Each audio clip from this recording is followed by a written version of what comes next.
کوئٹہ کے علاقے گلستان روڈ پر دھماکہ ہوا ہے۔ اس دھماکے میں 3 افراد زخمی ہوئے ہیں۔ کوئٹہ کا علاقہ گلستان روڈ جہاں دھماکہ ہوا ہے، دھماکے میں اب تک 3 افراد کے زخمی ہونے کی اطلاعات ہیں جنہیں بے نظیر اسپتال منتقل کیا جا رہا ہے۔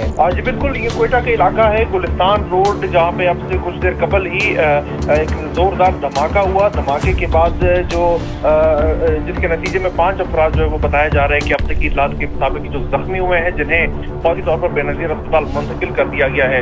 دھماکے کے بعد سیکیورٹی فورسز کی بھاری نفری علاقے میں پہنچ گئی ہے، علاقے کو کارڈن آف کر لیا گیا ہے۔ اب تک کی اطلاعات کے مطابق جو اس میں 5 افراد زخمی ہوئے ہیں، جنہیں بے نظیر اسپتال منتقل کر دیا گیا ہے۔ تاہم دھماکے کی نوعیت کا اندازہ نہیں لگایا جا سکتا۔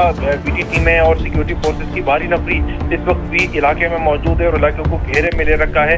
کسی بھی غیر متعلقہ شخص کو دھماکے کے مقام کی جانب جانے کی اجازت نہیں دی جا رہی ہے۔ اس وقت بھی